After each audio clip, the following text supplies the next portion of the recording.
door broke inward with one kick. Wood split. A woman screamed. A child cried once, sharp, then cut short. The gunslinger was already moving when the priest stepped inside. Two armed men followed him, rifles up, boots loud, faces hard. One grabbed the boy by the arm and dragged him clear of the bed. The child fought, heels scraping the floor, fingers clawing at the doorframe until skin tore. "Please, please," the woman shouted. The priest didn't look at her. He raised one hand, calm, practiced, and spoke loudly enough for the neighbors to hear. "Suffer the little children to come unto me, and forbid them not, for such is the kingdom." He said it like a verdict. The gunslinger hit the first guard with the butt of his revolver. Bone cracked. The second guard fired. The shot punched a hole through the wall where the gunslinger's head had been a heartbeat earlier. The room exploded into motion. The priest stepped back as the gunslinger lunged for the boy. Too slow. The guard yanked the child free and slammed the door open. Outside, a crowd had already gathered.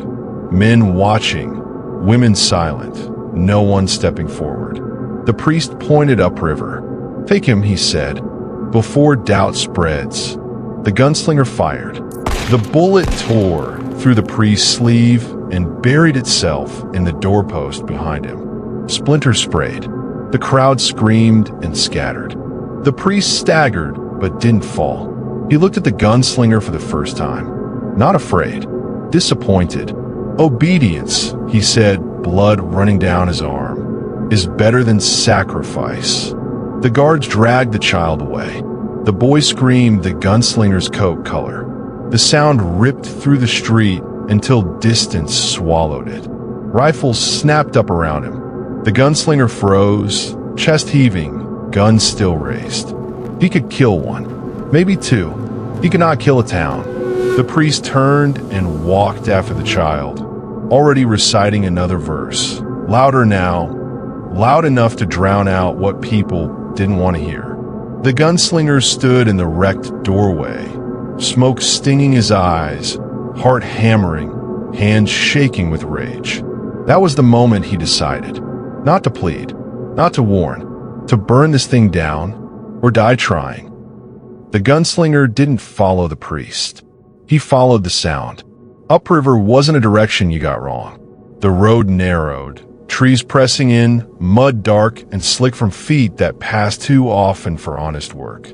Lanterns hung there, unlit in daylight, their glass smoked black from nights they didn't talk about. A man stepped into his path. Old, bent, hands like rope. "You don't want to go that way," the man said. The gunslinger kept walking. The old man grabbed his sleeve. Fingers dug in hard, desperate. "I said you don't want to. Let go," the gunslinger said. The man did, but not before whispering, "If you hear singing, you're too close." The path dipped. The river came into view. It wasn't wide. It wasn't fast. It moved like it was thinking. A wagon stood half in the water, wheels sunk deep, crates broken open. Inside one crate, children's shoes. Small, mismatched, mud-stiff laces knotted together like they'd been counted. The gunslinger crouched. Marks cut into the bank, deep grooves clawed, as if something heavy had dragged itself out and gone back in again. Fresh. Vet. A ripple moved against the current. Then another. A sound rose, not loud, not animal. A breathy croon, broken by water, like someone trying to remember a hymn and failing halfway through. The gunslinger's stomach turned. He backed away slow. A woman's voice spoke behind him. "Don't run." He turned. 3 townspeople stood there. Not guards, not armed. Faces gray with the kind of fear that's been practiced. "We don't watch," the woman said. "We never watch." "What is it?" the gunslinger asked. They looked at the river. None of them answered. A splash hit the bank hard enough to soak his boots. Something pale rolled just under the surface. Too smooth, too long, then vanished. The woman swallowed.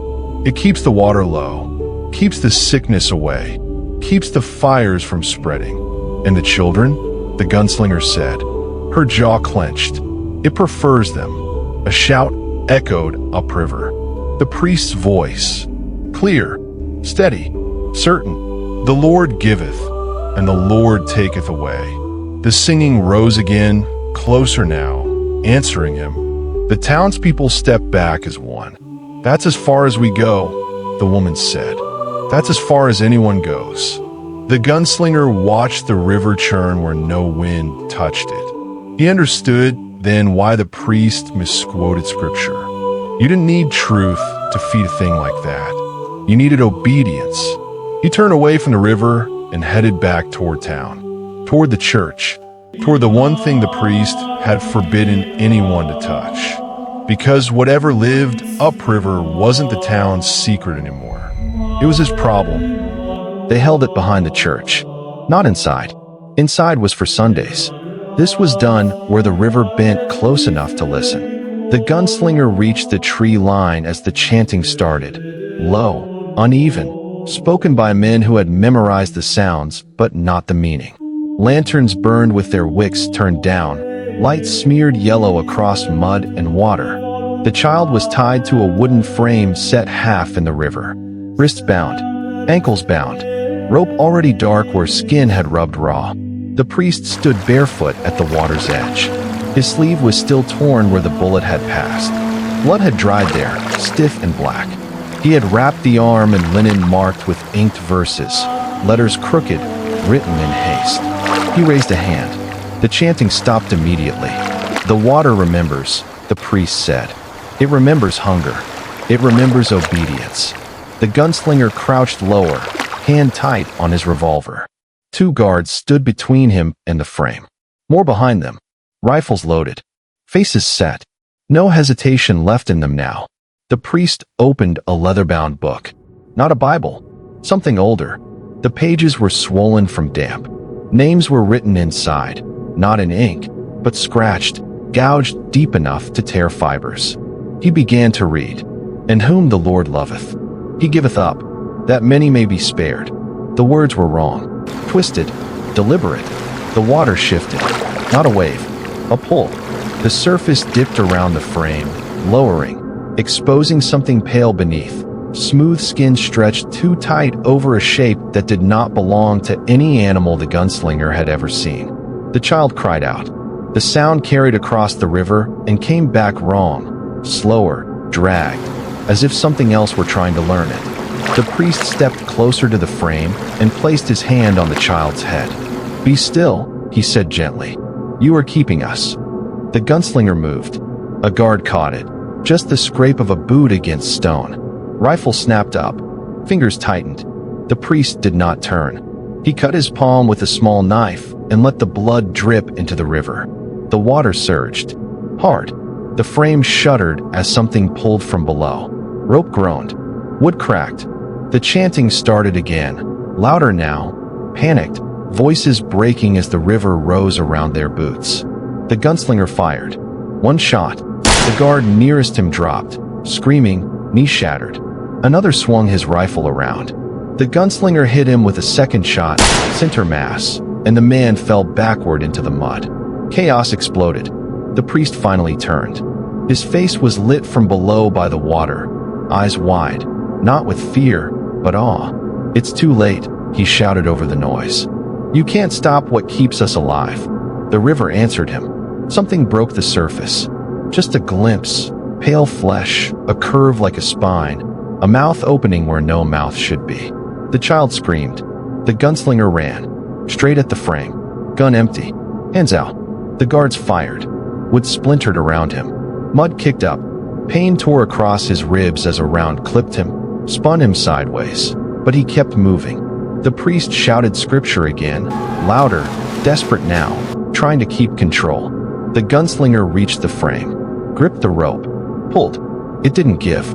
The water surged again, stronger this time, and the frame lurched toward the river, inch by inch.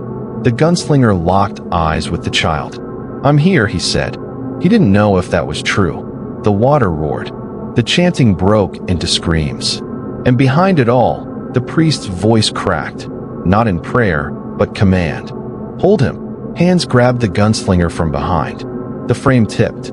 The river rushed in, and the thing beneath the surface surged upward, hungry, and answered. The hands dragged him back. Hard. Fingers hooked his coat, his arms, his throat. Someone slammed the butt of a rifle into his ribs, and the air left him in a white burst. Mud filled his mouth. Water soaked his side. The frame lurched again. The child screamed once more, shorter this time, as the river surged higher around his legs. The priest shouted over the chaos. "Hold the offering steady." That word snapped something loose. The gunslinger twisted, drove an elbow into a guard's throat, felt cartilage give.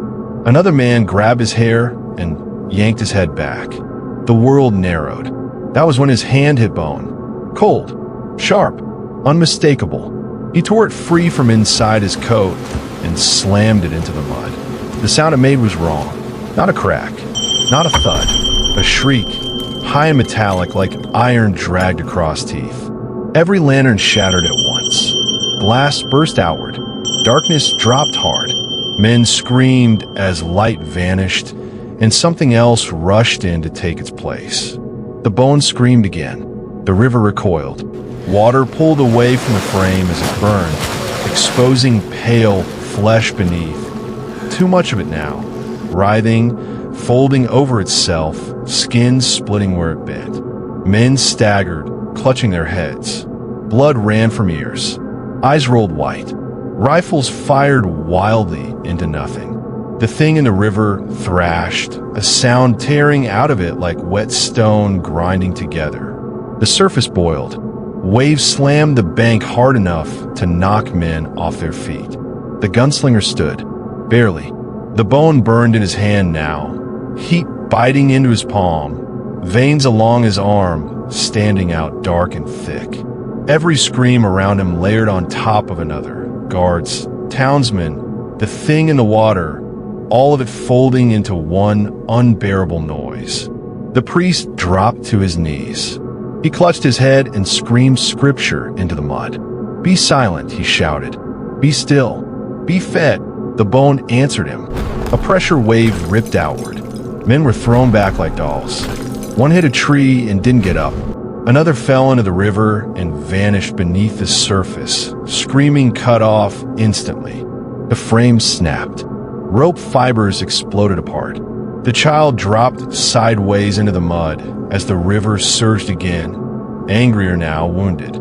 The gunslinger ran. He slid, grabbed the child by the arm, hauled him free just as something huge surged where the frame had been. Water crashed over the bank, soaking them both. The child clung to him, shaking, breath coming in broken gasps. Behind them, the priest crawled toward the river, face streaked with blood and mud, eyes wild. "You don't understand," he screamed. "It keeps us alive." The gunslinger turned. He raised the bone. The thing beneath the water shrieked again, this time in pain. The priest froze. For the first time, real fear crossed his face. The gunslinger didn't shoot. He didn't speak. He slammed the bone down into the river. The water exploded upward. A wall of spray and pale flesh rose, screaming into the night. The sound ripped through the trees, through the town, through every lie built on quiet obedience. Then the river collapsed inward. Hard. Silence hit like a blow. Men lay scattered across the bank. Lantern oil burned on the water surface. The priest sobbed where he knelt, clutching his ruined ear, scripture forgotten. The gunslinger stood in the mud, chest heaving, the child shaking against him. The bone lay half buried at his feet, cracked now, steaming faintly. He looked upriver. The water was retreating, not gone, hurt, and learning. The first stone hit the water, not thrown at him, thrown near him. A warning. The gunslinger turned with the child in his arms, just as a second stone cracked against a tree trunk inches from his head. Men were already moving, faces hard, mouths open, voices stacking into one sound. "Put the boy down. He's cursed. Look at the river. Look what he's done." The priest staggered to his feet, clutching his ear. Blood streaked his collar. He raised his good hand, not to stop them, to aim them. "He has broken the covenant," the priest shouted. "The water was wounded because of him." A woman screamed back, "My crops will fail." Another voice cut in, sharp and high. "My husband fell in. Where is he?" Rifles came up. The gunslinger backed away, boots sliding in mud, the child clinging to his neck, sobbing. He scanned for an opening and found none. The bank was full now, neighbors, guards, men who had prayed minutes ago and now wanted target. A shot cracked. It hit the dirt by his feet, spraying mud up his coat. That ended debate. The gunslinger fired once, low, shattering a lantern post. Flames spilled across the ground, forcing space where there had been none. He turned and ran. The crowd surged. Shots chased him through the trees. Bark exploded. Leaves tore loose. He vaulted a fallen log and felt a bullet graze his thigh. Hot, shallow, enough to steal speed. "Don't let him cross," someone shouted. A rope snapped tight across the path. He ducked under it and slammed shoulder first into a man charging from the side. They went down hard. The gunslinger rolled, kicked free, and kept moving. Behind him, the priest kept shouting scripture. Wrong verses mangled, screamed over gunfire. "Cast out the unclean. Spare the many. Take the one." The words hit the crowd like orders. Hands reached for the child. The gunslinger spun and fired twice, quick, clean, into the ground at their feet. The recoil bit his wrist. The message landed. "No closer." Not yet. He broke from the trees onto the old road and didn't slow until the lights thinned and the shouting blurred into distance. He collapsed behind a rock outcrop, chest heaving, ears ringing. The child shook against him. In the town behind them, the bell rang. Once, then again, slower now, louder, claiming the story back. The gunslinger listened and understood the truth settling into place. The town had chosen. Not the child. Not him. It had chosen the water. The gunslinger did not stop running. He cut through brush until thorns tore his coat and blood slicked his sleeve. The child's weight dragged at his shoulder, breath hot against his neck, each step slower than the last. Behind them, the town kept moving, boots, shouts, rifles cracking in the dark. A lantern burst somewhere to his left. Fire climbed a tree and lit the road wrong, shadows jerking like they were trying to escape. "Don't let him reach the ford," someone yelled. He felt the bullet before he heard it. Pain tearing across his calf, bones spared, muscle not. He stumbled, caught himself, kept moving. The child cried out as they fell together, rolled, came up hard. The river was ahead. Wide here. Fast. Black. He slid down the bank and hit the water running. Cold slammed into him, stole his breath, tried to take his legs. He fought across, one arm around the child, the other clawing at slick stones. A shot hit the water beside them and vanished with a hiss. Another cracked against rock. He reached the far bank and collapsed behind driftwood, lungs burning, vision tunneling. The child shook uncontrollably, teeth chattering, hands locked in his shirt like they might tear it off. Voices gathered on the opposite bank. The priest stepped forward, limping now, his ear wrapped in cloth gone dark with blood. He raised a hand, and the shooting stopped. "Enough," he said loud and steady. "Let him go." Murmurs rippled, confusion, anger, relief. The priest pointed downriver. "Anyone who crosses after him invites the water's hunger." That did it. Men backed away, rifles lowered. No one wanted to be brave anymore. The gunslinger pushed himself up on one knee. He met the priest's eyes across the river. The bone scream still rang faintly in his head. The river behind him churned once, then settled, wounded but alive. The priest smiled. "You'll run," he called, "and we will remain." The gunslinger said nothing. He wrapped his coat tighter around the child and turned away, limping into the trees. Every step was a cost. Every breath tasted like iron. At dawn, the land thinned to scrub. The road vanished. He stopped at a line of burned stakes, old boundary markers, blackened and broken. Beyond them, nothing counted. He set the child down. The boy looked up at him, eyes red, face streaked with mud and tears. Alive. For now. The gunslinger pressed something into his hand. A coin, worn smooth, warm from his palm. "Don't look back," he said. Then he turned and walked the other way. Shots rang out behind him, wild, distant, too late. He didn't flinch. He crossed the boundary and kept going until the town was just smoke on the horizon and the river's sound faded into memory. Behind him, the bell rang once, claiming the night. Ahead of him, the land waited, wide, empty, and unfinished. The water creature still lived. The priest still breathed, and the gunslinger carried the debt with him.